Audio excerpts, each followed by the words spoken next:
Ikaduhang panimbahon karon akong gihangin tanan sa pagpanindog. And let us open our Bibles in the book of Matthew chapter 16. Matthew chapter 16. This is the story of Jonah. And I know most of us knew the story of Jonah about gisugo siya sa Ginoo nga adto ka sa asa ga ito? Kalimot naman ko.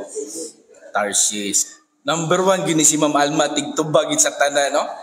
Sa Tarshish, pero niadto siya sa nabaliktad na noon. Nabaliktad, no? Gisugo siya sa Ginoo padulong sa Nineveh, pero niadto siya sa Tarshish. Ato hibaloon unsay application ni sa iyang mga desisyon sa Ginoo, because I believe so. If last Sunday si Zacchaeus, di ba? He is so willing maski pagpila ka tao ang nagbabag sa atubangan, iyag yung gibanggaan kay gusto siya moadto sa atong Ginoo, ug sa dihang di gid enough kay unsa man mas naunhan pagid siya. Mas usa ka kusog siya dagon sa igimo niya, ninsaka gyud siya sa sycamore tree, no? Grabe ang iyahang kadasig ug gugma nga mapadol sa atong Ginoo. Si Jonah is the opposite. So ato'y balon, unsay application nini sa atong kinabuhi, o atong pupuon, unsay atong mahimo para mahimaya kanunay ang Ginoo sa atong kinabuhi.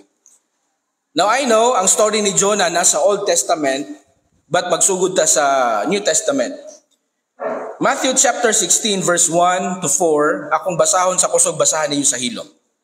Matthew chapter 16 verse 1, it says here, "The Pharisees also with the Sadducees came and tempting desired him that he would shew them a sign from heaven. He answered and said unto them, When it is evening, ye say, It will be fair weather, for the sky is red. And in the morning, it will be foul weather today, for the sky is red and lowering. O ye hypocrites, ye can discern the face of the sky, but cannot discern the signs of times? A wicked and adulterous generation seeketh after a sign, and there shall no sign be given unto it, but the sign of the prophet Jonas. And he left them and departed." May the Lord add more blessings in the reading of His word. Shall we pray? Most gracious and loving Heavenly Father, nagapasalamat kami, Lord, karon nga takna nga kami nagkatapok para sa paghimaya ug sa pagsimba kanimo ug sa imong anak nga si Jesucristo. Andama kami sa kasing-kasing sa una-una, pasayloa kami sa mga sala nga mong nahimo, para ang mga babag nga nasa mong kasing-kasing in the name of Jesus Christ. Limpyuhi kini Amahan, para among focus, ang among kasing-kasing espiritu nakatuon diha sa imong mga pulong.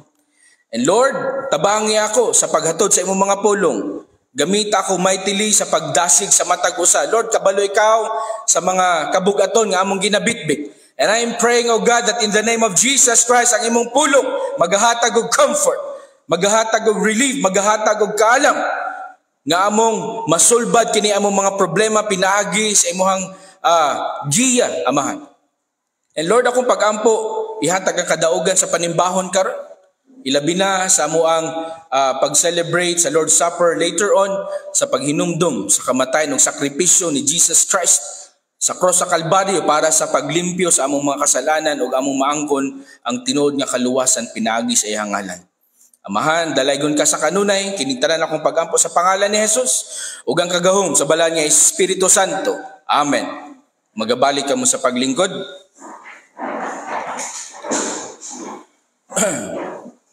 Kini bitong saning term karon, global warming, no, global warming. Kining global warming unsay naka-trigger nini ang mga signs of time nga kung din unsay himuon nato sa mga scientists, di lang kay mga scientists kitang tanan gusto sa gobyerno nga kitang tanan ma-involve gani ang each government sa kada nasod sa kada country, no, gitahasan sa United Nations nga mag-create gyud mo og sa tawagan nga council about sa global warming, no, global warming. Climate change, should I say, climate change council. Kay pareha na kita sa Pilipinas, if you have observed, for the longest time ang mga groceries gagamit, grocery stores and other establishments gagamit sila og cellophane para sudlanan sa mga gipangpalit. And lately nabag-o, di ba? Unsa naman?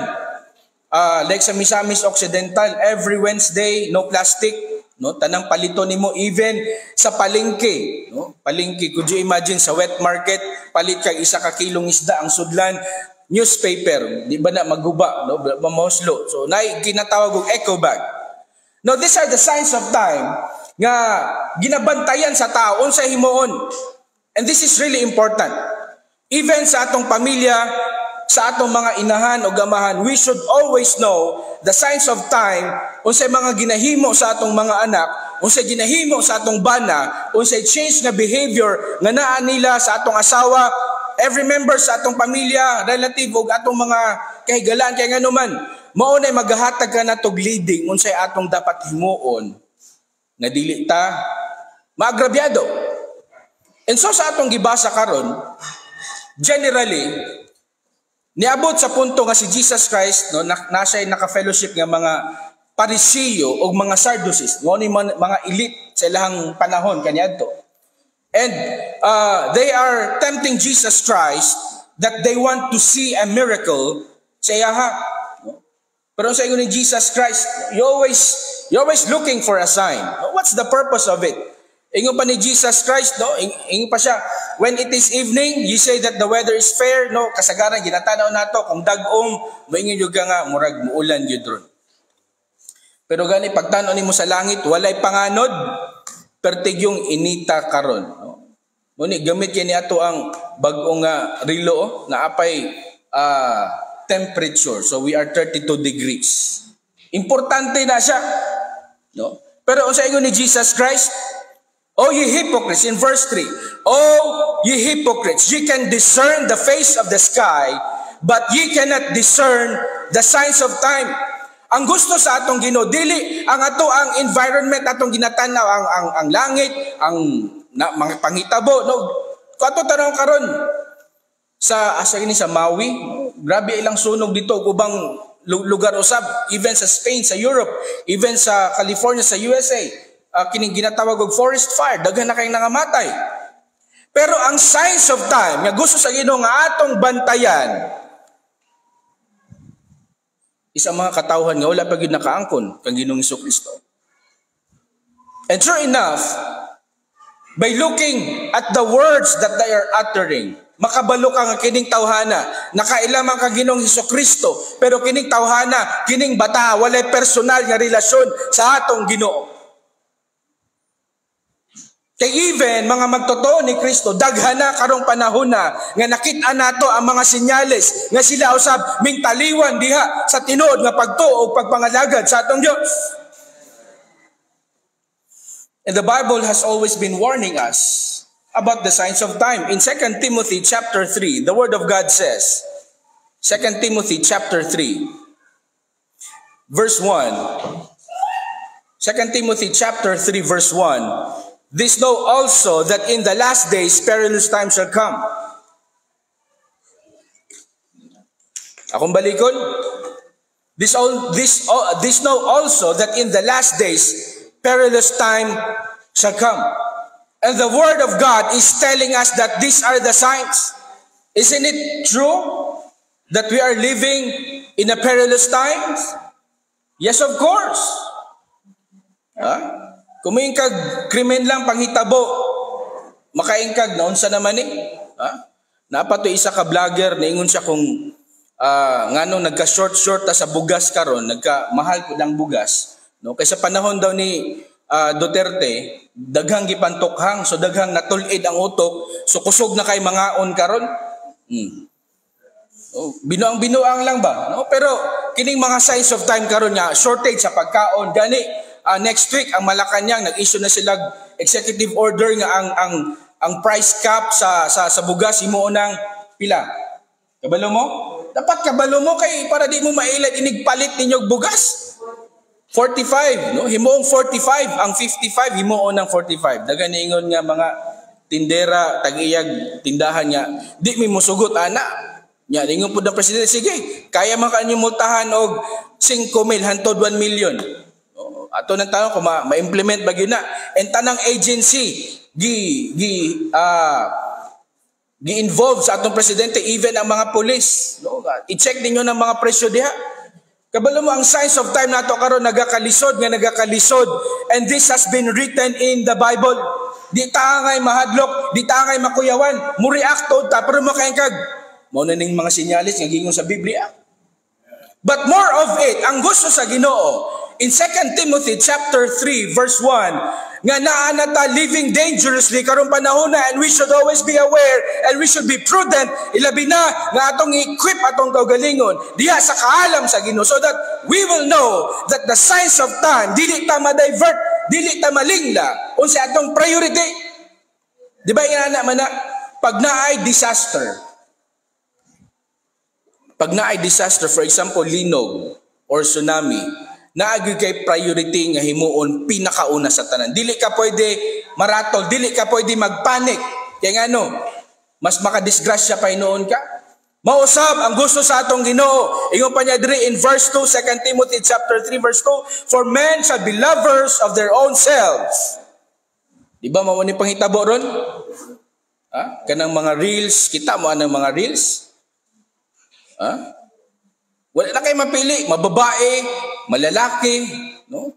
Ang ilahang perfection, ang ilahang gina-aim nga pinakahawd kay sila mukiay anang ilang mga reels, no? Nga palihok-lihokon, labi na sa mga laki, palihok-lihokon nila ilahang muscle, no? Sa mga babae pod, ilang palihok-lihokon po nilang sampot.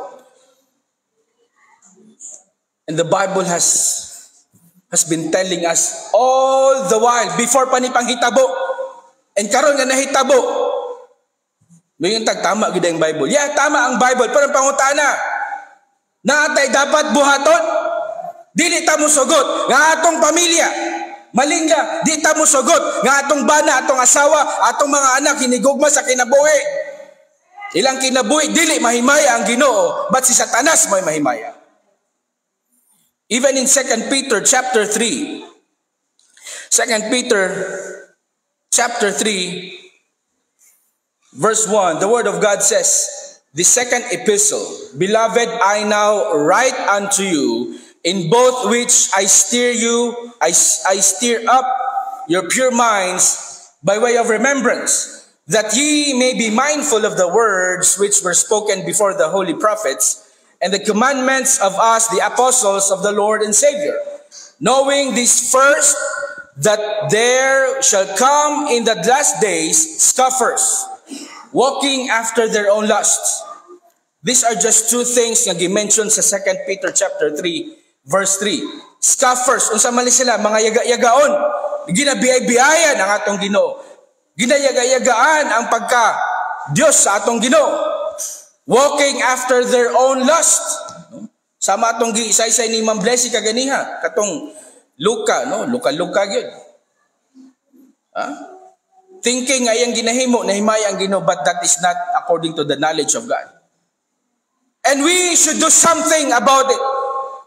In verse 1, God said, in both, the second paragraph, in both which I stir up your pure minds by way of remembrance. God doesn't want us to know His commandments, but He wants us to remember it and apply it in our lives. Dili mo sugot ang atong Dios nga kabaluta unsay mali, pero dili nato himuon nga ma-prevent ng mali. God said, stir up your pure minds. Because God knows each and every one of us has the knowledge of God, has the wisdom of God, has known the principles of God. Nga diha lang takutob. Gusto sa Ginoo nga atong kutawon, i-apply sa atong kinabuhi, and every members of our family should also do the same. Dili pwede nga ang amahan lay mainiton sa pagpangalagad.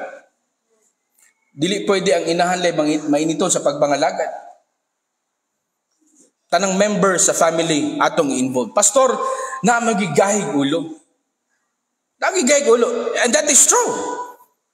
Pwede nga bang ginuhunong? Stop? No. God said, stir up. Stir up. O kaya, pahinom dumi, pahibalua. Kaya nga di mo sugot ang Ginoo ng kada pamilya. Wala nagkahiusa sa paghimaya sa atong. Always remember that wickedness and abomination might be or will be someday mukatkat musulod sa imong panimalay. Di ta musugot ana. And maybe some of the believers' house and homes, this wickedness and abomination are already there. And we have to do something about it by stirring up their mind by way of remembrance. Kana bitong kabalutan nga mapugngan unta ng trahedya nga mahitabo niya wala tay gihimo. Nya igo na lang ta muhilak. Pertig yung paitag yun. Di man ta ignorante. Pero nagpakabuta bungol ta. In Mark chapter 13, nahisulat diri ang mga signs of time. Actually, it's 21 signs of time. No, kining gera, kining pestilence, kining famine, daghan uban pa nahisulat sa Biblia. Pero unsay pinakagusto sa atong Ginoo before mahitabo ning mga butanga, in Mark chapter 13 verse 10, in the previous verses, no, before tani abot sa chapter 10, nakasulat diya unsay mga trahedya mahitabo nining kalibutana, and some of it are already happening. And kita nga mga Kristohanon, unsay atong himuon? As the word of God says in verse 10, Mark chapter 13 verse 10, and the gospel, what is the gospel? What is the gospel? Mangutana ko sa ako ang trusted kuadon ta. What is the gospel? No? Salvation nga si Jesucristo gilansang sa cross, namatay, nabanhaw, ning saka balik sa langit. No? That is the gospel of peace, the gospel of salvation. Unsay commandment sa atong Ginoo?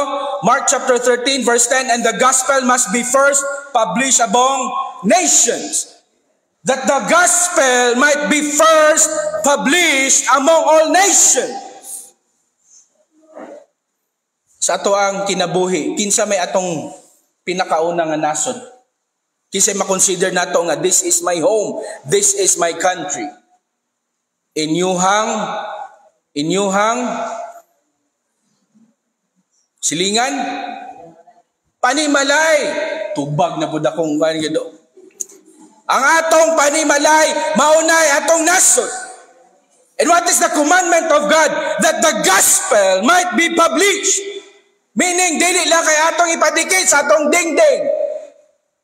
Matthew 6 verse 33, but my God shall supply all your needs. Pero dili na ato ginatudlo, atong itudlo. Mo ba niya naghari sa atong panimalay? Ang kaalam sa Ginoo, ang pulong sa Ginoo, ang pagdasig diha sa pagtuon sa atong Ginoo, sa pulong sa Ginoo. Mo ba niya naghari? If dili, if your Bible is in red letter edition, this is in red letter edition. And Jesus Christ Himself is encouraging, is commanding every one of us that the gospel must be first established among nations. Sa atong panimalay, sa atong kinabuhi, kay nga naman. Sa verse 11. But when, this is the application, this is the effect, when the word of God is established, it is published in our homes. But when they shall lead you and deliver you up, take no thought beforehand what ye shall speak, neither do ye premeditate, and whatsoever shall be given you in that hour, that speak ye, for it is not ye that speak, but the Holy Ghost. Now, this is the very reason kung anong gusto sa atong Ginoo nga atong i-publish, ipamantala, no? Dili lang kay ang pulong sa Ginoo, pati nang atong mga music sa balay. Every time bitaw nga bugat inyong pamati, patugtugi ra gunag ato ang mga hymnal songs. Di ba magaanan ka? Kaya ang pulong sa Ginoo, ang ato ang hymnal songs, ginapahawa, ginaabog ng mga evil spirits, unclean spirits nga nasa atong panimalay. Dili nang patugtog ta nga mukiki po natong uso pa baning budots-budots ron. Di na no, karaan na giday ko. Sana may uso ron, Jack. Amay kay wakatubag, kay tubag na, may kog updated yun ni si Jack. No? Good job, Jack, no? Kaya nga, no, kanang pamilya Villa Cruz is kada gabi, kada adlaw na sila, ga-devotional. Mao ni akong gi-assign kay Brother Tata, kay nga naman, gusto na ako, kining devotional nila, mas spread out sa atong simbahan o sa uban katawhan. Kaya nga naman, this is the commandment of God that the gospel must be first published in our house. You think ka ng atong problema sa atong mga anak na sige na itong mayaw-yawan, yung atong anak magkusmaw din ng naong para mayaw-yawan, kung mayaw-yawan. Dili siya ang imong kaaway, dili siya ang imong kalaban. Ang espiritu, unclean spirit, nga nagahonghong sa iyaha, be disobedient, pagkagahig ulo.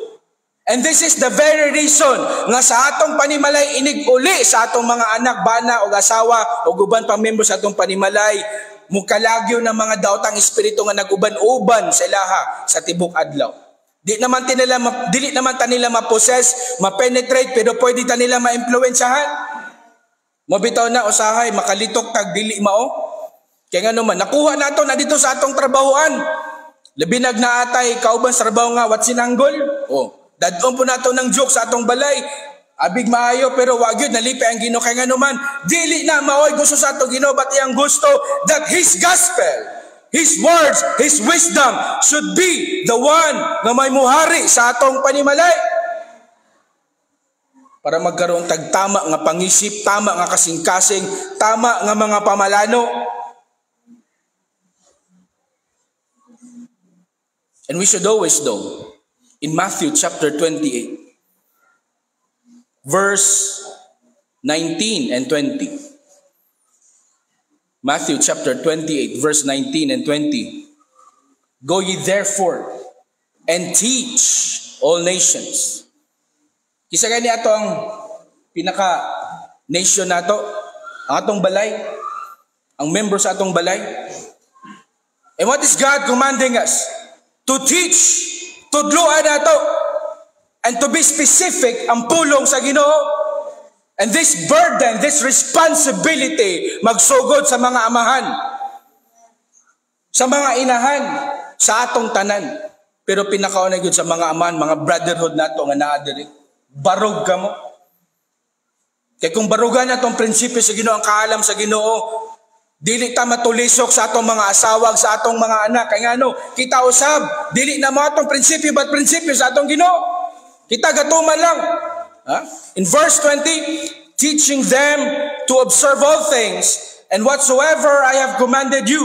Dili lang kay atong itudlo, but ato silang pahinumduman, nga ato gini siyang himuon. Atong himuon. Atong i-apply sa atong kinabuhi, tanawa sila kung ilabang i-apply, observe. Gani in the book of Timothy, sa ingon sa atong Ginoo, kung kita nga mga magtotoo ni Kristo, dili nato madasig ang atong mga member sa pamilya, mas worse pa ta sa mga unbeliever. Grabe kasakit. Grabe kasakit. Is it a burden ba sa atong kinabuhi na sa atong panimalay, we will make a rule nga niining panimalay, mga tugtog diha, Christian music ra walay profanity, niining balaya. Ato ba nang giset nga rule sa atong balay? Kung wala, atong himon, dili pwede nga, pastor, naaman mi mutual understanding. No, dili pwede na mutual understanding. It has to be published. That is what God commanded us. And teaching them to observe all things whatsoever I have commanded you. Kaya atong kaaway, dili atong anak, dili atong bana, dili atong asawa, ang espiritu nga nagpossess, ang espiritu nga nag-influence niya na. Dili na to kaaway atong bana atong asawa. Kung naugtas ka sa iya maybe, and it could be, na idaotang espiritu, unclean spirit na sigungong siya nga, pakonsumisyon, mukonsumisyon ka permente sa atong mga bata. Bumitayin sa Biblia in Matthew at Proverbs chapter 22 verse 6, train up a child. Train. Sa Greek word, ang meaning sa train is to choke them up. Dili para patyo na, but to set up the rules. Kaya nga para mas kinasa sila muadto, di sila malingla, di po sila masaag, di po sila matintal. O time will come, they will about to be tempted. The word of God will always remind them, dili na mo'y tama, nga himuon nato. Now, kining signs of time, nga giingon sa atong gibasa kaganya sa book of Matthew, nga these are the signs of time nga pareha usab sa panahon ni Jonah. And Jonah chapter 1, open your Bibles for that natay proper nga understanding. In Jonah chapter 1, kung anong gisugo si Jonah sa atong Dios nga moadto sa Nineveh, kay ang Nineveh, unsa ingon sa verse 2, for their wickedness is come up before me. Is it familiar sa inyo Kaya nga in Genesis chapter 6 verse 7, during the time of Noah, mo po nagiingon sa atong Ginoo kung anong limpiuhan niya ang tibuok kalibutan, because what is in their hearts is continuously evil and wickedness. Mao sabi na itabo sa panahon ni Jonah. Now my question is, sa atong panahon karon, is it similar? Wag gimingon nga magdili ra man kay pastor. Pareha, gani mas siguro mas labaw pa. And that is why God said, sama kay Jonah, God said, arise, barog. What does it mean? Dagang pamilya karon wa nagabarog nga nagkayusa. Dagang members sa family karon pipila nila ang nagbarog sa kamatuoran diha kang Ginoong Kristo. Sakit man paminahon, but this is what God said kay sama kay Jonah sa dihang siya nangayo og tabang sa Ginoo, Lord, guide me unsa akong himuon para mahimaya ka sa akong kinabuhi. And so the word came from God, ingon natong Ginoo, Jonah, adto ka sa Nineveh. Sangyawi sila about repentance. Tingtuman ba si Jonah? No, he did not. Dagan ini sa ato ang mga Kristohanon. Inanta sa atong Ginoo, mauni buhata, mauni akong prinsipyo, mauni akong balaod, mauni akong kabubuton. Pagkasunod adlaw, wa gid nigtuman sa sugo sa atong Ginoo. Mao na natay term nga backslider. Even the word of God naa say term nga backslider. And worse comes to worse, na ginatawag og sagay na ka na nitaliwan sa pagtuo, no? Apostasy. Apostate. Wala na gyud. Ang isa ka tao sama nato, dili pwede nga wala tay ginasunod nga prinsipyo sa atong Ginoo. Sama nato nga magtotoo. And ang mga sala nga atong ginahimo, mga compromises nga atong ginahimo, no need for me to explain, to elaborate about it. Nga di ganahan ang Ginoo niya na ang gusto sa Ginoo nga mobarog ta sa kamatuoran, mao na ang pinakasugo nga atong luwason, ang atong panimalay, dili about eternal life but the salvation, the wisdom of God, as what it is said in Mark chapter 13 verse 10, to be published. Pero daghan sa atoa that will always turn a blind eye kung nagihimo ang atong membro sa pamilya nga dili nahiuyon sa prinsipyo sa atong Ginoo. Kaya nga naman, kita pod mismo usahay, compromiser. Sama kay Jonah, perti pa niyang pangayog tabang sa Ginoo nga, Lord, giyahi ko para sa imong kahimayan. Ingon natong Ginoo, Jonah, adto ka sa Nineveh. Pero sa gihimo ni Jonah, in verse 3, but Jonah rose up, ning barog to siya, rose up to go to Nineveh. Unsa sa verse 3? But Jonah rose up to flee from the presence of the Lord. And many believers nowadays that are fleeing away from the presence of our God, fleeing away from the right wisdom, fleeing away from the right principle in life.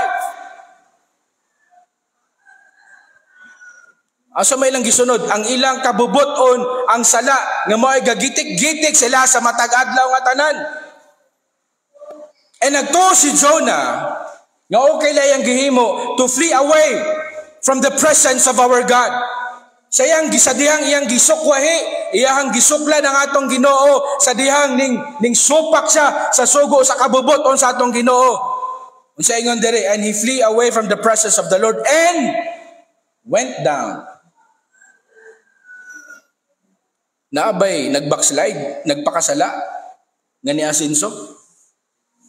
Naaba? Wala. Sa dihang ning sugod, ning decide si Jonah to go the other way, rather than following the way, the path that God wants him to go.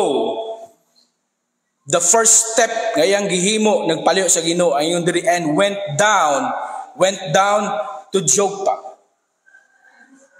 Ang pinakasakit pagid niini, tanan nga ning tabang kay Jonah, tanan nga ning compromise kay Jonah, tanan nga asa siya ni adto na contaminate. Ha? Kabalo mo nga no? Sa dihang ning tunom siya sa barko, ning sakay siya sa barko, imbis padulong sa Nineveh, padulong sa Tarshish. Naluwas ba tanang tao sa barko? Wala. Kisa may nakasala, isa lang katao, pero nadamay tanan nga naa sa barko. Inana po ang effect sa atong panimalay. Sa atong panimalay. If we will not publish the word of God in our house, in our home, do you think ang katong nagpakasala, siya lang ba ang madamay? Dili. Kitang tanan, dili man siguro parehang intensity sa suffering, pero you will also suffer. You get the point? The word of God, the commandment of God. Sama kay Jonah, iyang gisukwahi ang sugo sa atong Ginoo. And went down. Is that the kind of life nga atong gusto sa atong kinabuhi? Nobody wants that. Kung atong basahon na siya hantod sa last verse sa Jonah chapter 1. Grabe, nagkabuang ang mga naa sa sulod sa barko. Nganong ning kalit manigbalod, nganong ning kalit manighampak ning kusog kay nga hangin, nganong murag gani ingon diri sa verse 4, and the ship was like to be broken.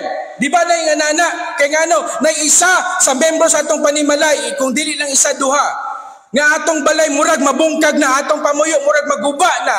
It is not because of you maybe, but it is because one of the members of your family is going against the path that God wants him to do.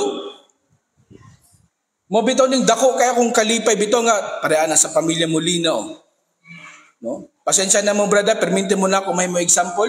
Ngano man, gikan sa magtiayon, gikan sa ilang inahan, gikan sa ilang mga anak, sa ilang mga pag-umangkon, pati sa ilang mga apo, no? Ngano man in connection usab sa pamilya Zamora, ilang giimbita.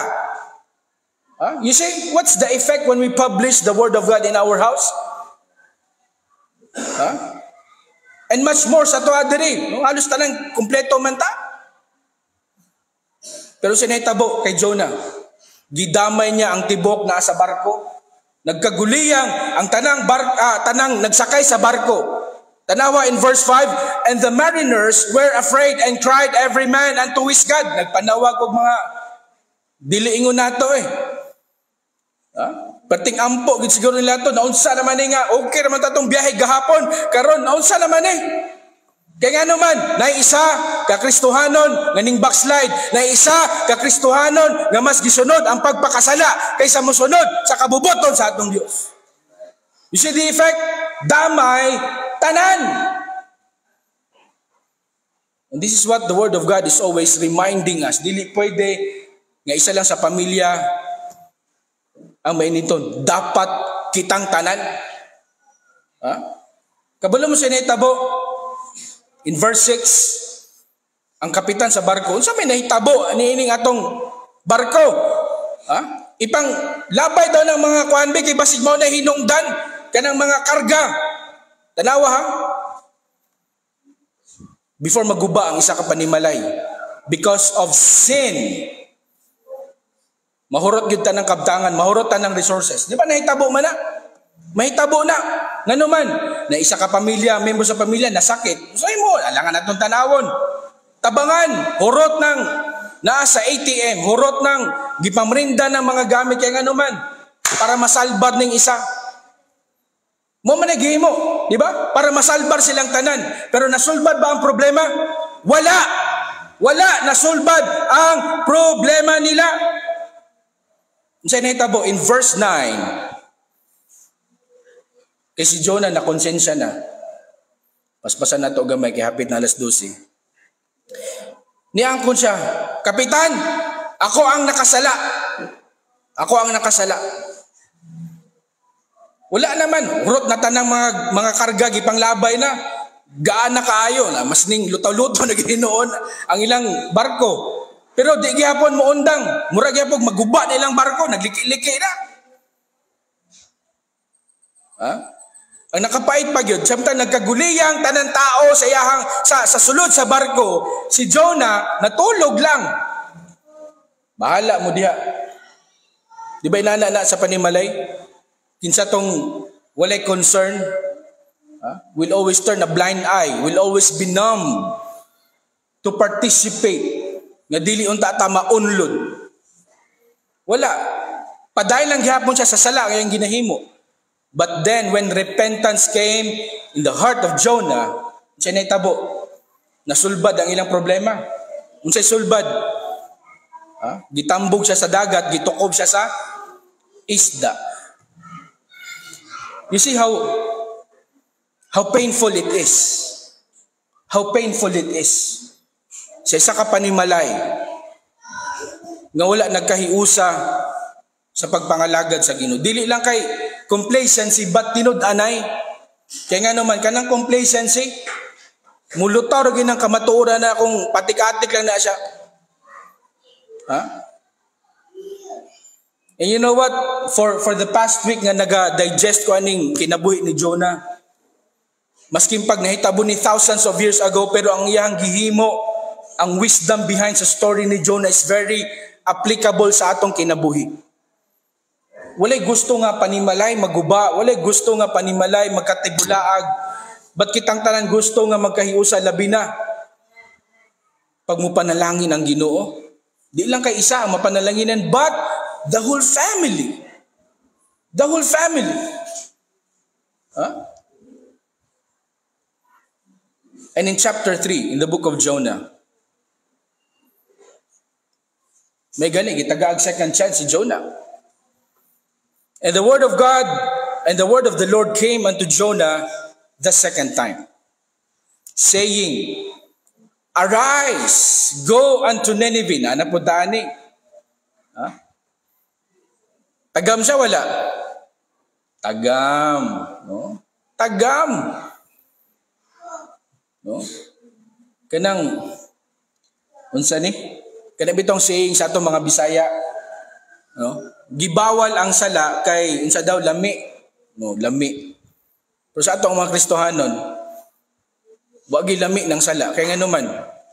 Grabe latos-latoson kas Ginoo nga di lang ikaw masakitan bat tibok panimalay, ganahan ka ana. Dili oy. Magtarong ko. Magtarong ko maski unsay problema mo abot, magtarong gyapon ko pangalagad. And the second time around, the word came unto Jonah, gisugo na siya. Wa na siya ning balibad. But miraculously, gitagaan siya kaisog sa Ginoo. Mao ni nahitabo, di ba, in Mark chapter 13, verse 10, we should publish the word of God in our houses. Naamantay kabalaka, pero unsa ingon sa verse 11, ayaw kabalaka kay ngano. Dili ikaw ang maglid niya na bat ang balaang espiritu. Sama sa nahitabo kay Jonah.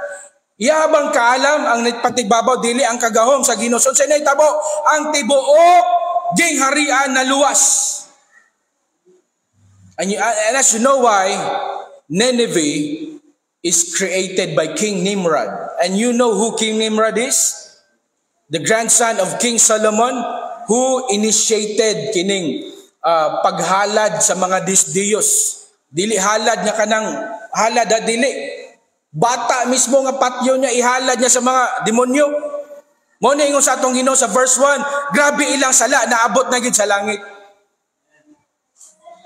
And I know each of our family has burdens, has problems. Unsay tubag? Unsay answer niini? Publish the word of God in your houses. Let us pray. Labing balaan ug langit nun nga Amahan. Salamat Lord sa imong mga pulong nga nagdasig sa matag usa ka namo ilabi na sa story sa kinabuhi ni Jonah. Ngay mo ang gitagaan og direction but he went the other way, and so Lord, you were so angry at him, and so the whole ship was affected. Lord, we don't want that to happen in our lives.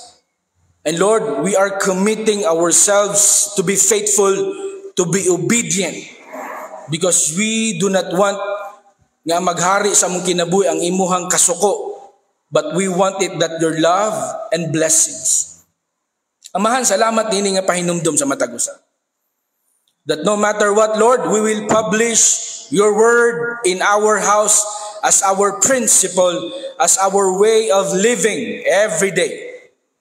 Amahan, we will proceed sa ceremony for the Lord's Supper. Lord, I'm praying that you will prepare all the hearts and minds na tanan makaparticipate nini.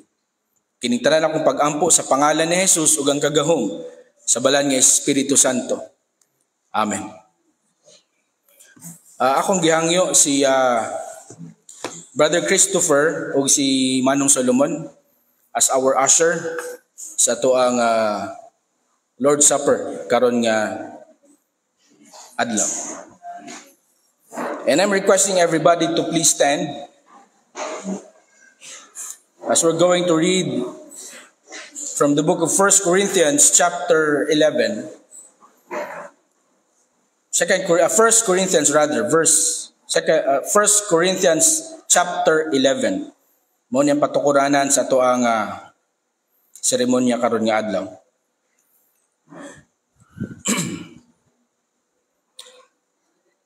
For I have received of the Lord that which also I delivered unto you, that the Lord Jesus, the same night in which he was betrayed, took bread.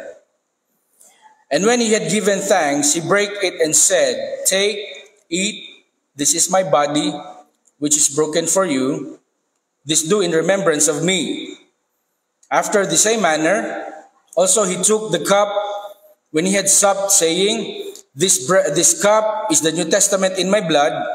This do ye as oft as ye drink it in remembrance of me. For as often as ye eat this bread and drink this cup, ye do shew the Lord's death till he come. Now, nakakita karon sa pag-celebrate sa Lord's Supper. Ngano ato ning ginahimo every first Sunday of the month? Pinakauna is to reaffirm our loyalty and faithfulness sa atong Dios nga si Jesucristo. Secondly, para sa paghinumdum. Wala man siya picture nga gibilin sa atoa, but this is one of the picture nga yung gusto nga ato ang himuon. To commemorate His life, atong hinumdumon ang iyang sakripisyo para sa imong akong kaluwasan. Ikatulo, sa diyang ato ning ginahimo, we are also anticipating His second coming, the rapture. No, as what it says in verse 26.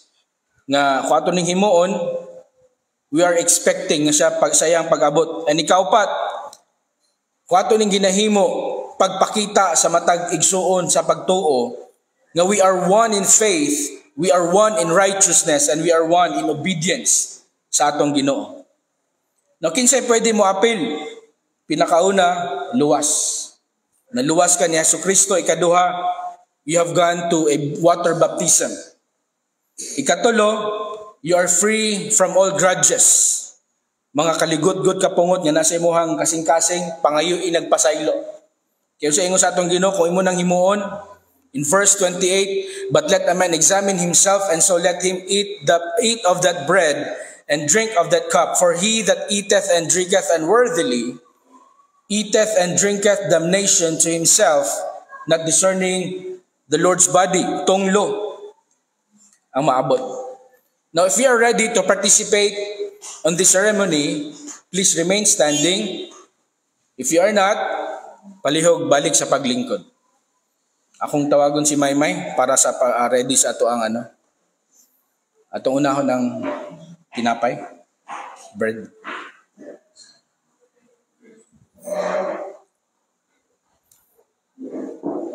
Palihog ko pray Brother Christopher before I distribute ang tinapay.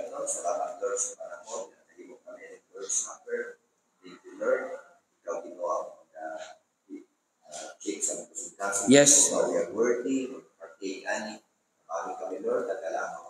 Yes.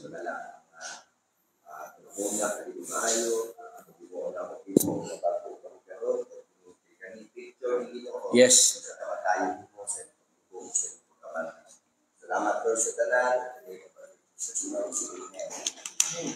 Amen.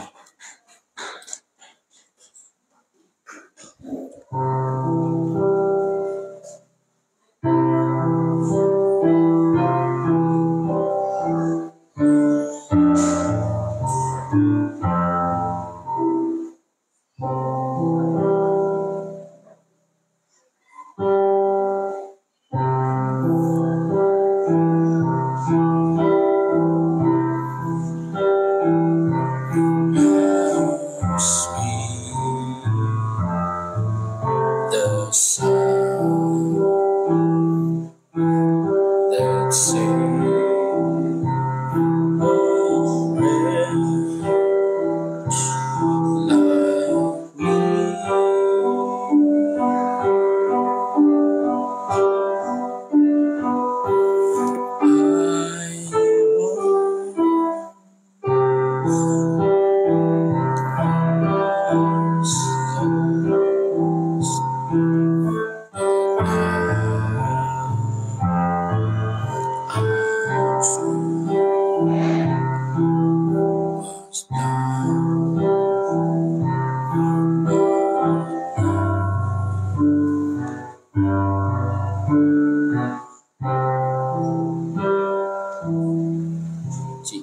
May mana. And when he had given thanks, he brake it and said, "Take, eat, this is my body, which is broken for you. This do in remembrance of me." At tundunganan sa pagkaon.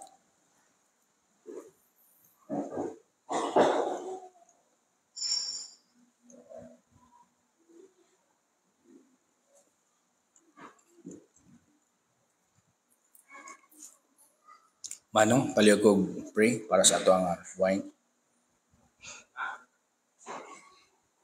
Ito ng mahal, salamat sa lahat ng paglunan. Hindi kami mag-aambit sa hapon. Yes. Tapos kami. Salamat. Dugong, sa pagbago. Yes. Salamat. Kami mo sa Jesus. Amen.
After the same manner, he also took the cup when he had supped, saying, This cup is the New Testament in my blood.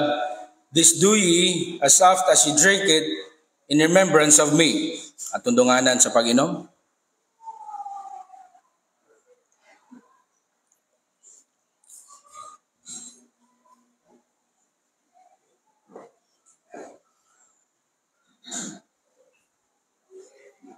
Padayon, May.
The Lord bless thee and keep thee.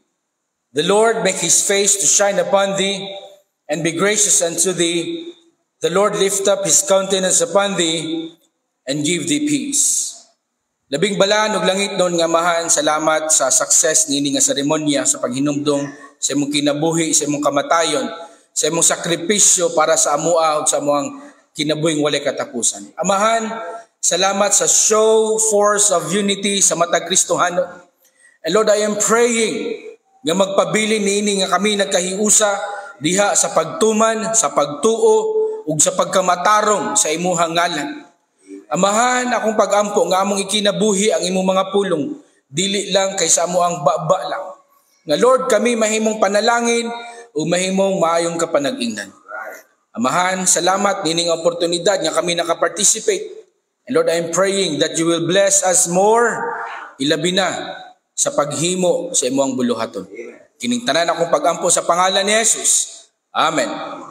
Magabalik ka mo sa paglingkod, akong ihatag sa ato ang song leader. Brother Abs.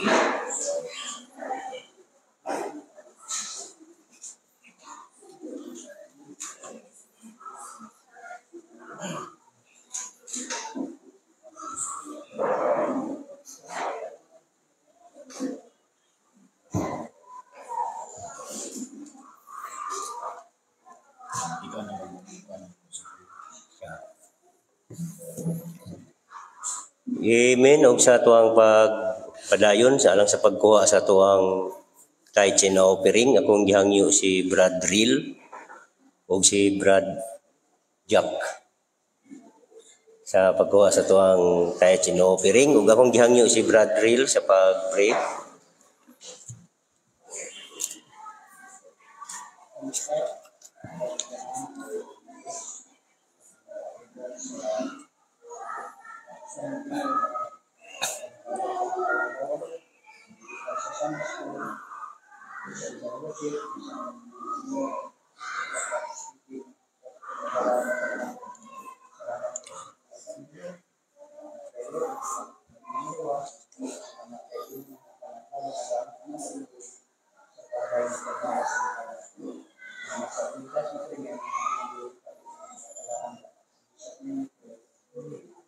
Amen. O galang sa tuang closing hymn, Great is thy faithfulness.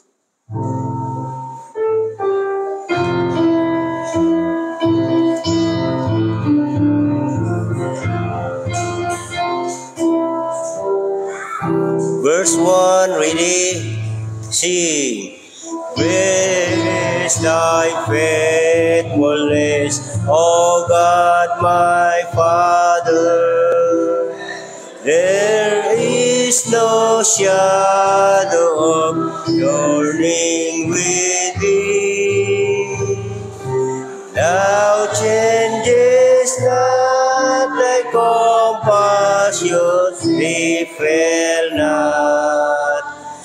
as thou hast been, thou forever will be. Great is thy faithfulness, great is thy faithfulness. Morning by morning, new mercies I see. All I have needed, thy hand hath provided. Great is thy faithfulness, Lord, unto me. Pardon for sin in a wisdom in lie on their presence to fear and to guide.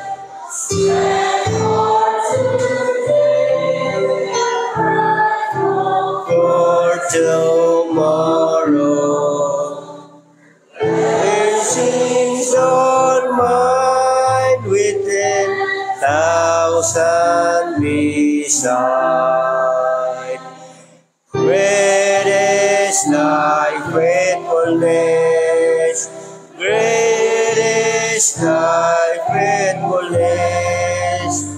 Morning by morning, new mercies I see. All I have needed, thy hand hath provided. Great is thy faithfulness, Lord, unto me. Amen. Akong hangyon ang tanan sa pagpanindog. O mag-aampo ta lang sa tuang closing prayer. Mag-aampo kita. Lord God, salamat kay Ginoo sa maong adlaw karon nga kami, Lord God, nagpanampuson sa pag-angkon Ginoo sa imong mga pulong na mensahe karon, Lord, sa among nga imong gipaminsahe sa mga pastor. Salamat kay Lord God, ug bisan pa Ginoo sa among pagpamauli karon, Lord, ikaw magaproteksyon sa matag usa kanamo nga makaabot kami sa among tagsa-tagsa nga panimalay nga safety, Lord God. Bisan pa, Lord God, sa among mga kaigsuonan nga wala na kasimba karon, ikaw kung naman sila yung mga balatian sa kalawasan, ikaw ayon ni Lord ug sa sulod semana magkakauban na mo sila Ginoo sa pagsimba pagimaya kanimo, Lord God. Pasiluha kami sa among mga kalapasan, Lord, ug kining tanan among ginaampo sa ngalan ni Kristo Jesus. Amen.